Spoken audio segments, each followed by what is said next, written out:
ನಮಸ್ಕಾರ. ನಿಮ್ಮೆಲ್ಲರಿಗೂ PS education Infotech ಚಾನಲ್ಗೆ ಹಾರ್ದಿಕವಾದಂತಹ ಸ್ವಾಗತ.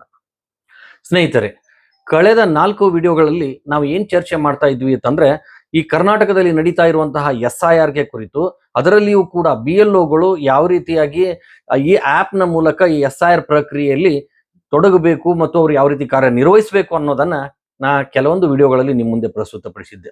ಇದರಿಂದ ಅನೇಕ ಜನ ಈ ಒಂದು ವಿಡಿಯೋಗಳನ್ನ ನೋಡಿ ಅವರು ತಾವು ಯಾವ ರೀತಿ ಕಾರ್ಯನಿರ್ವಹಿಸಬೇಕು ಅನ್ನೋದನ್ನ ತಿಳಿದುಕೊಂಡಿದ್ದು, ಬಹಳಷ್ಟು ಜನ ಲೈಕ್ ಕೂಡ ಹಾಗೂ ಶೇರು ಕೂಡ ಮಾಡ್ತಾ ಇರೋದ್ರಿಂದ ನಿಮ್ಮೆಲ್ಲರಿಗೂ ಧನ್ಯವಾದಗಳನ್ನ ಹೇಳ್ತಾ, ಸ್ನೇಹಿತರೆ, ಕಳೆದ 3-4 ವಿಡಿಯೋಗಳಲ್ಲಿ ನಾವು ಏನ್ ಮಾಡಿದ್ವಿ ಅನ್ನೋದು ಇವತ್ತು ಇನ್ನೂ ಅದರ ಮುಂದುವರಿದ ಭಾಗ. BLO ಆಪ್ಗಳಲ್ಲಿ 3-4-5 ಕೂಡ ರೀತಿಯ ಅಪ್ಲಿಕೇಶನ್ಸ್ ಗಳನ್ನ ಬರುತ್ತೆ. ಅವುಗಳನ್ನ ನಾವು ಹೇಗೆ ಆಪರೇಟ್ ಮಾಡಬೇಕು ಅನ್ನೋದನ್ನ ನಾವು ನೋಡೋಣ. ಹಾಗಾದ್ರೆ ಇವತ್ತಿನ ವಿಡಿಯೋದಲ್ಲಿ ಏನು ಪ್ರಾಮುಖ್ಯತೆ ಇದೆ ಅಂತಂದ್ರೆ, ನಾವೆಲ್ಲ ನಿಮ್ಗೆಲ್ಲ ಗೊತ್ತಿರುವಂತೆ ಎನ್ಯುಮರೇಷನ್ ಫಾರ್ಮ್ ಅನ್ನ BLO ಅವರು ಪ್ರತಿ ಮತದಾರರಿಗೆ ನೀಡ್ತಾರೆ. ಅವರು ಅದನ್ನ ತುಂಬಿ ಅದನ್ನ ಸೈನ್ ಮಾಡಿ ನಿಮಗೆ ಒಂದು ವಾಪಸ್ ಕೊಡ್ತಾರೆ. ಅದನ್ನ ನೀವು ತಂದು ಅಪ್ಲೋಡ್ ಮಾಡ್ತೀರಾ. ಆದ್ರೆ ಇಲ್ಲಿ ಇನ್ನೂ ಒಂದು ವಿಶೇಷತೆ ಇದೆ. ಕೆಲವು ಮತದಾರರು ಆನ್ಲೈನ್ ನಲ್ಲಿಯೇ ಎನ್ಯುಮರೇಷನ್ ಫಾರ್ಮ್ ಫಿಲ್ ಮಾಡಿ ಸೆಂಡ್ ಮಾಡಿರಬಹುದು. ಹಾಗಾದ್ರೆ ಆ ಆನ್ಲೈನ್ ನಲ್ಲಿ ಫಿಲ್ ಮಾಡಿರುವ ಆ ಒಂದು ಫಾರ್ಮ್ ಅನ್ನ ನಾವು ಯಾವ ರೀತಿಯಾಗಿ ಎಲ್ಲಿ ನೋಡಬೇಕು, ಯಾವ ರೀತಿಯಾಗಿ ಅದನ್ನ ಆಪರೇಟ್ ಮಾಡಬೇಕು ಮತ್ತು ಅದನ್ನ ವೆರಿಫೈ ಮಾಡಿ ಅದನ್ನ ನಾವು ಸಬ್ಮಿಟ್ ಮಾಡಬೇಕು ಅನ್ನೋದನ್ನ ಈ ಒಂದು ವಿಡಿಯೋದಲ್ಲಿ ನಾನು ನಿಮ್ಮ ಮುಂದೆ ಪ್ರಸ್ತುತಪಡಿಸ್ತಾ ಇದ್ದೇನೆ.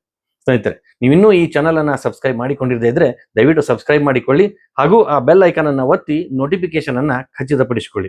ಯಾಕಂದ್ರೆ ನಾನು ಮಾಡುವ ಪ್ರತಿಯೊಂದು ವಿಡಿಯೋ ಕೂಡ ನಿಮಗೆ ತಕ್ಷಣ ತಲುಪಬೇಕು ಅಂದ್ರೆ ನೀವು ಸಬ್ಸ್ಕ್ರೈಬ್ ಮಾಡಿಕೊಂಡು ಆ ಬೆಲ್ ಐಕಾನ್ ಅನ್ನ ಒತ್ತಿದಾಗ ಮಾತ್ರ ನನ್ನ ವಿಡಿಯೋ ನಿಮಗೆ ಲಿಂಕ್ ಬರುತ್ತೆ.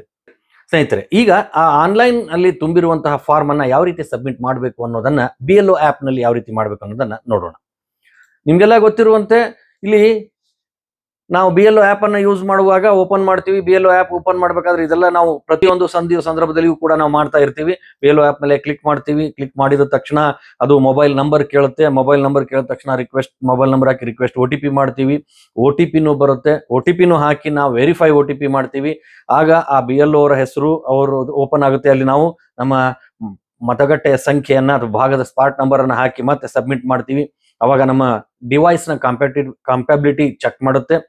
ಆಮೇಲೆ ಈ ರೀತಿ ಒಂದು ಡಿಸ್ಪ್ಲೇ ಓಪನ್ ಆಗುತ್ತೆ. ಇಲ್ಲಿ ನಾವು ಏನ್ ಮಾಡ್ತೀವಿ ಅಂದ್ರೆ ಸ್ಪೆಷಲ್ ಇಂಟೆನ್ಸಿವ್ ರಿವಿಷನ್ ಅನ್ನುವಂಥದ್ದನ್ನ ಈ ಒಂದು ಆಪ್ ಇಲ್ಲಿ ನಾವು BLO ಆಪ್ ನಲ್ಲಿ ಕ್ಲಿಕ್ ಮಾಡ್ತೀವಿ. ಕ್ಲಿಕ್ ಮಾಡಿದ ಮೇಲೆ ಅದು ಲ್ಯಾಂಗ್ವೇಜ್ ಕೇಳುತ್ತೆ. ಲ್ಯಾಂಗ್ವೇಜ್ ಅನ್ನ ನಾವು ಭರ್ತಿ ಮಾಡ್ತೀವಿ. ಆಗ ಈ ರೀತಿಯ ಡ್ಯಾಶ್ ಬೋರ್ಡ್ ಓಪನ್ ಆಗುತ್ತೆ. ಇದರಲ್ಲಿ ನಾವು ಆಲ್ರೆಡಿ ಏನೇನ್ ಮಾಡಿದೀವಿ ಅಂತಂದ್ರೆ, ಕಳೆದ ಒಂದು ವಿಡಿಯೋಗಳಲ್ಲಿ ನೀವು ಇನ್ನೂ ನೋಡಿರದೇ ಇದ್ರೆ ಹೋಗಿ ನೋಡ್ಬೋದು.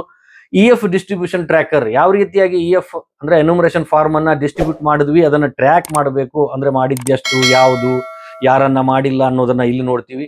ಇನ್ನೊಂದು ಫಿಲ್ ಎನ್ಯುಮರೇಷನ್ ಫಾರ್ಮ್ ಅಂದ್ರೆ ಈ BLO ಅವರು ಎನ್ಯುಮರೇಷನ್ ಫಾರ್ಮ್ ಅನ್ನ ತೆಗೆದುಕೊಂಡು ಬಂದು ಆನ್ಲೈನ್ ನಲ್ಲಿ ಯಾವ ರೀತಿ ಫೀಡ್ ಮಾಡಬೇಕು ಅನ್ನೋದಕ್ಕೆ ಫಿಲ್ ಎನ್ಯುಮರೇಷನ್ ಫಾರ್ಮ್ ಅನ್ನುವಂತ ವಿಡಿಯೋ ಮಾಡಿದ್ದೆ. ಅದು ಕೂಡ ನೀವು ನೋಡ್ತಾ ಇದ್ರ. Fill forms for EPIC match electors ಈಗ 2022ರಲ್ಲಿಯೂ ಇರ್ತಾರೆ, 2025ರಲ್ಲಿಯೂ ಇರ್ತಾರೆ. ಆ ಎಪಿಕ್ ಅನ್ನ ಮ್ಯಾಚ್ ಮಾಡುವಂತಹ ಎಪಿಕ್ ಮ್ಯಾಚ್ಡ್ ಫಾರ್ಮ್ ಅನ್ನ ಯಾವ ರೀತಿ ಭರ್ತಿ ಮಾಡಬೇಕು ಅನ್ನೋದನ್ನ ಕುರಿತು ನಾವು ಕಳೆದ ವಿಡಿಯೋದಲ್ಲಿ ಚರ್ಚೆ ಮಾಡಿದ್ವಿ. ಇವತ್ತಿನ ವಿಡಿಯೋದಲ್ಲಿ ಇಂಪಾರ್ಟೆಂಟ್ ಆಗಿ online forms filled by elector ಅನ್ನುವಂತಹ ಈ ಒಂದು ಮಾಡ್ಯೂಲ್ ಅನ್ನ ನಾವು ಇವತ್ತು ಈಗ ಓಪನ್ ಮಾಡಬೇಕಾಗಿದೆ. ಅಂದ್ರೆ ಈ ಒಂದು ಅಪ್ಲಿಕೇಶನ್ ಮೂಲಕ ನಾವು ಏನ್ ಮಾಡ್ಬೇಕು ಅಂದ್ರೆ ಆನ್ಲೈನ್ ನಲ್ಲಿ ತುಂಬಿರುವಂತಹ ಫಾರ್ಮ್ ಅನ್ನ BLO ಯಾವ ರೀತಿ ಹ್ಯಾಂಡಲ್ ಮಾಡಬೇಕು ಅನ್ನೋದನ್ನ ನೋಡೋಣ. ಹಾಗಾದ್ರೆ ಈಗ ಆನ್ಲೈನ್ ಮೇಲೆ ಇರುವಂತಹ online form filled by electors ಅನ್ನುವಂಥದ್ದನ್ನ ನಾವೀಗ ಕ್ಲಿಕ್ ಮಾಡೋಣ. ಈ ರೀತಿ ಕ್ಲಿಕ್ ಮಾಡಿದಾಗ ನಿಮ್ಗೆಲ್ಲ ಗೊತ್ತಿರುವಂತೆ ಈ ರೀತಿಯಾದಂತಹ ಒಂದು ಡ್ಯಾಶ್ ಬೋರ್ಡ್ ಓಪನ್ ಆಗುತ್ತೆ. ಇಲ್ಲಿ ಯಾರ್ಯಾರು ಆನ್ಲೈನ್ ನಲ್ಲಿ ತುಂಬಿದಾರೋ ಅವರೆಲ್ಲರ ಮಾಹಿತಿ ಬರ್ತಾ ಇದೆ. 1, 2 ನೋಡಿರ್ಲಿ, ಈ ತರಹದ ಮಾಹಿತಿಗಳು ಬರ್ತಾ ಇದೆ. ಹಾಗಾದ್ರೆ ಇವುಗಳನ್ನ ನಾವು ಯಾವ ರೀತಿ ಮಾಡಬೇಕು, ಯಾವ ರೀತಿ ಅನ್ನೋದನ್ನ ಇಲ್ಲಿ ಚರ್ಚೆ ಮಾಡ್ಬೇಕಂದ್ರೆ, ಈಗ ಆ ಫಾರ್ಮ್ ಇಲ್ಲಿ ನೋಡ್ತೀರಿ, ವ್ಯೂ ಡೀಟೇಲ್ಸ್ ಅಂತಿದೆ, ಮಾರ್ಕ್ ಅನ್ಕಲೆಕ್ಟೇಬಲ್ ಅಂತಿದೆ. 2 ರೀತಿ. ಒಂದು ಅರ್ಥ ಮಾಡ್ಕೊಳ್ಳಿ, ಆನ್ಲೈನ್ ನಲ್ಲಿ ಫಾರ್ಮ್ ಭರ್ತಿ ಮಾಡಿದ್ರೂ ಕೂಡ ಆ ಒಂದು ಮತದಾರನ ಮನೆಗೆ ನೀವು ಹೋಗ್ಬೇಕು, ಅವರಿಂದ ಹಾರ್ಡ್ ಕಾಪಿ ತೆಗೆದುಕೊಂಡು ಬರಲೇಬೇಕು. ಅವರು ಫೀಡ್ ಮಾಡಿದ್ದಾರೆ, ನಿಮ್ಮ ಕೆಲಸ ಅವರು ಕೊಡುವಂತದ್ದು ಕಮ್ಮಿ ಮಾಡಿದ್ದಾರೆ ಅಷ್ಟೇ. ನೀವು ಹೋಗಿ ಅದನ್ನ ತೆಗೆದುಕೊಂಡು ಬಂದು ಮತ್ತೆ ಇಲ್ಲಿ ಅಪ್ಲೋಡ್ ಮಾಡಬೇಕು. ಅಪ್ಲೋಡ್ ಮಾಡ್ಬೇಕಾದ್ರೆ ನೀವು ಏನ್ ಮಾಡ್ತೀರಾ ಅಂತಂದ್ರೆ, ಅವರಿಂದ ತೆಗೆದುಕೊಂಡು ಬಂದಂತಹದ್ದು ವ್ಯೂ ಡೀಟೇಲ್ಸ್ ಅಂತ ನೀವು ನೋಡ್ಬೋದು, ಅಥವಾ ಮಾರ್ಕ್ ಅನ್ಕಲೆಕ್ಟೇಬಲ್. ಇದು ಯಾವಾಗ ಆಗಬಹುದು ಅನ್ನೋದನ್ನ ನಾನು ನಿಮಗೆ ಚರ್ಚೆ ಮಾಡ್ತೇನೆ. ಹಾಗಾದ್ರೆ ಮೊದಲಿಗೆ ಈಗ ಆನ್ಲೈನ್ ನಲ್ಲಿ ಭರ್ತಿ ಮಾಡಿದ್ದಾರೆ, ನಿಮ್ಮ ಆಪ್ಗೆ ಬಂದಿದೆ, ನೀವು ಅದನ್ನ ಓಪನ್ ಮಾಡಿ ಅದು ಸರಿಯಾಗಿದೆಯೋ ಇಲ್ವೋ ಅನ್ನೋದನ್ನ ಚೆಕ್ ಮಾಡಬೇಕು. ನೀವು ಹೋಗಿ ತೆಗೆದುಕೊಂಡು ಬಂದಿರ್ತೀರಾ ಎನ್ಯುಮರೇಷನ್ ಫಾರ್ಮ್, ಅವರು ನಾವು ಆಲ್ರೆಡಿ ಆನ್ಲೈನ್ ಭರ್ತಿ ಮಾಡಿದೀವಿ ಅಂತ ಹೇಳಿದ್ದಾರೆ, ಅದರದ್ದು ಕಾಪಿನೂ ನಿಮಗೆ ಕೊಡ್ತಾರೆ, ಅದನ್ನ ತಗೊಂಡು ಬಂದು ನೀವು ಈಗ ಆಪರೇಟ್ ಮಾಡ್ತಾ ಇದ್ದಾರೆ. ಹಾಗಾದ್ರೆ ಏನ್ ನೋಡ್ಬೇಕು? ವ್ಯೂ ಡೀಟೇಲ್ಸ್ ಅಂತ ನೋಡ್ತೀರಾ. ವ್ಯೂ ಡೀಟೇಲ್ಸ್ ಅಂತ ಕ್ಲಿಕ್ ಮಾಡಿದಾಗ ಏನ್ ಬರುತ್ತೆ ಅಂತಂದ್ರೆ, ಇಲ್ಲಿ ನೀವು ನೋಡಬಹುದು ಅವರು ತುಂಬಿರುವಂತಹ ಮಾಹಿತಿ ನಿಮ್ಮ ಮುಂದೆ ಬರುತ್ತೆ. ಅವ್ರು ಏನೇನ್ ತುಂಬಿದ್ದಾರೆ ಅನ್ನೋದು ಇಲ್ಲಿ ಕೆಳಗಡೆ ನಿಮಗೆ ಮಾಹಿತಿ ಬರ್ತಾ ಇದೆ. ಅದರಲ್ಲಿ ಅವರು 2002ರಲ್ಲಿಯೂ ಇಲೆಕ್ಟರ್ ಇದ್ದಾರೆ. ಇಲ್ಲಿ 2005 ಅಂತ ಇದೆ, ಯಾಕಂದ್ರೆ ಇದು ನಾವು ಮಾಡ್ತಾ ಇರೋದು ಗೋವಾದಲ್ಲಿ 2005 ಅಲ್ಲಿ ಆಗಿತ್ತು, ಅದರ ಮಾಡೆಲ್ ಕಾಪಿಯಾಗಿ. ಇನ್ನು ನಮ್ಮ ಕರ್ನಾಟಕದ ಇನ್ನೂ ಬರ್ತಾ ಇದೆ. ಇಲ್ಲಿ ನಮ್ದು ಏನ್ ಬರ್ತಾ ಇದೆ ಅಂದ್ರೆ ಎಲೆಕ್ಟರ್ ಇನ್ 2002 ಅಂತ ಬರ್ತಾ ಇದೆ. ಹಾಗಾಗಿ 2002 ನಲ್ಲಿ ಅವನು ಎಲೆಕ್ಟರ್ನಾಗಿರ್ತಾನೋ, ಅಥವಾ ಎಲೆಕ್ಟರ್ಸ್ ಇನ್ ಪ್ರೊಸಿನಿ ಆಫ್ 2002 ಎಲೆಕ್ಟರ್ಸ್, ಅಥವಾ ಎಲೆಕ್ಟರ್ ಇಸ್ ಪ್ರೊಸಿನಿ ಇನ್ 25-26, ಅಥವಾ ನೋ ಲಿಂಕೇಜ್ ವಿತ್ SIR, ಈ ತರಹದ ಮಾಡಿ ಬರ್ತದೆ. ಅವನು ಆಲ್ರೆಡಿ ಭರ್ತಿ ಮಾಡಿರುವಾಗ ನಾವು ನೋಡ್ತೀವಿ, ನಾನು 2002ರಲ್ಲಿಯೂ ಇದ್ದೆ, ಈಗಲೂ ಇದ್ದೇನೆ ಅನ್ನುವಂಥದ್ದು ಏನಾದ್ರು ಮಾಡಿದ್ದ ಅಂದ್ರೆ ಅದನ್ನ ಸಿಲೆಕ್ಟ್ ಮಾಡಿ ಮತ್ತೆ ನಾವು ಏನ್ ಮಾಡ್ತೀವಿ, ಈ ಎಲ್ಲವನ್ನ ಮಾಹಿತಿಯನ್ನ ನೋಡ್ತೀವಿ. ಅವನು ತುಂಬಿದ್ದು ಅದು ಸರಿಯಾಗಿದೆಯೋ ಇಲ್ವೋ ಅನ್ನೋದನ್ನ ನೋಡ್ತೀವಿ. ಅದರ ಎಲ್ಲ ತಂದೆ ಹೆಸರು, ತಾಯಿಯ ಹೆಸರು, ಎಪಿಕ್ ನಂಬರು, ಆಮೇಲೆ ಅವನು ಏನಾದರೂ ತನ್ನ ಸಂಬಂಧಿಕರ ಹೆಸರು ತುಂಬಿ ಭರ್ತಿ ಮಾಡಿದ ಅಂದ್ರೆ ಅದನ್ನೂ ಕೂಡ ನಾವು ಇಲ್ಲಿ ಚೆಕ್ ಮಾಡ್ಬೇಕಾಗುತ್ತೆ. ಯಾಕಂದ್ರೆ ಕೆಲವೊಂದು ಒಂದೇ ಪಾರ್ಟ್ ನಲ್ಲಿ ಎಲ್ಲರೂ ಬರಬೇಕು ಅನ್ನುವಂಥದ್ದು ರೀತಿಯಿಂದ 2002ರಲ್ಲಿ ಇದ್ದವರು ಕೂಡ ತಮ್ಮ ಪೇರೆಂಟ್ಸ್ ಮಾಹಿತಿಯನ್ನ ಕೂಡ ಹಾಕಿರಬಹುದು. ಅವುಗಳನ್ನ ಚೆಕ್ ಮಾಡ್ತೀರಿ. ಆದ್ರೆ ಇಲ್ಲಿ ನೀವು ಫಿಲ್ ಮಾಡುವಾಗ ಪ್ರತಿಯಲ್ಲಿಯೂ ಕೂಡ ತಂದೆ ಹೆಸರು, ಇಲ್ಲಿ ಸ್ಟಾರ್, ಕೆಂಪು ಸ್ಟಾರ್ ಬಂದಿರುವಂತಹದ್ದನ್ನ ಪ್ರತಿಯೊಂದನ್ನು ನಾವು ಏನ್ ಮಾಡ್ಬೇಕಾಗುತ್ತೆ ಅಂದ್ರೆ ಭರ್ತಿ ಮಾಡಬೇಕು.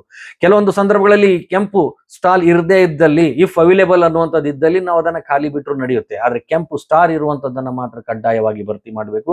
ಇದು ತಂದೆ ಹೆಸರಾಗಿರ್ಬೋದು, ತಾಯಿ ಹೆಸರಾಗಿರ್ಬೋದು, ಇವುಗಳನ್ನ ನಾವು ಭರ್ತಿ ಮಾಡಬೇಕಾಗುತ್ತೆ. ಹೀಗೆಲ್ಲ ಭರ್ತಿ ಮಾಡಿದ ಮೇಲೆ ಆ ಎನ್ಯುಮರೇಷನ್ ಫಾರ್ಮ್ ನ ಫ್ರಂಟ್ ಪೇಜ್, ಬ್ಯಾಕ್ ಪೇಜ್, ಅಥವಾ 1ನೇ ಪೇಜ್, 2ನೇ ಪೇಜ್ ಅನ್ನ ನಾವು ಏನ್ ಮಾಡ್ಬೇಕಾಗುತ್ತೆ ಅಂದ್ರೆ ಇಲ್ಲಿ ಭರ್ತಿ ಮಾಡಬಹುದು. ಅವನೀಗ ಬಂದಿದೆ, ನಾವು ಇನ್ನೂ ಏನು ಭರ್ತಿ ಮಾಡ್ತಾ ಇಲ್ಲ, ಚೆಕ್ ಮಾಡ್ತಾ ಇದೀವಿ.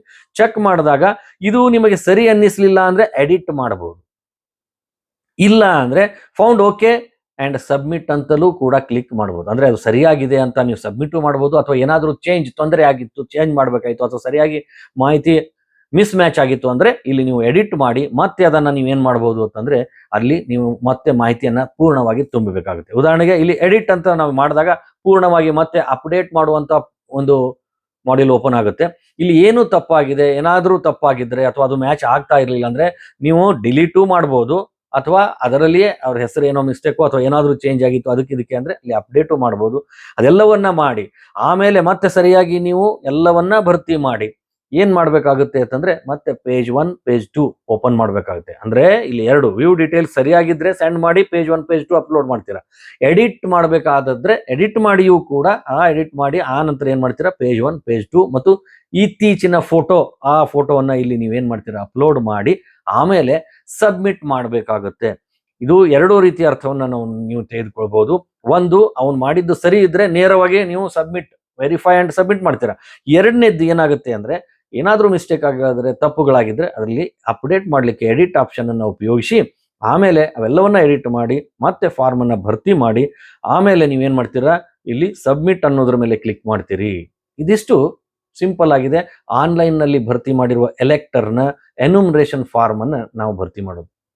ಸ್ನೇಹಿತರೆ, ಈ ವಿಡಿಯೋ ನಿಮಗೆ ಇಷ್ಟವಾದಲ್ಲಿ ನೀವು ದಯವಿಟ್ಟು ಲೈಕ್ ಬಟನ್ ಅನ್ನು ಒತ್ತಿ ಹಾಗೂ ಈ ಚಾನೆಲ್ ಅನ್ನ ಸಬ್ಸ್ಕ್ರೈಬ್ ಮಾಡಿ. ಮುಂದಿನ ಸರಣಿಯಲ್ಲಿ ಹಾಗೆ ಇನ್ನು ಮುಂದಿನ ಮಾಡ್ಯೂಲ್ ನಲ್ಲಿ ಯಾವುದೇ ರೀತಿಯಾಗಿ ನಾವು ಆಪರೇಟ್ ಮಾಡಬೇಕು ಅನ್ನೋದನ್ನ ನಿಮ್ಮ ಮುಂದೆ ಪ್ರಸ್ತುತಪಡಿಸ್ತೇನೆ. ಅಲ್ಲಿಯವರೆಗೆ ನಮಸ್ಕಾರ.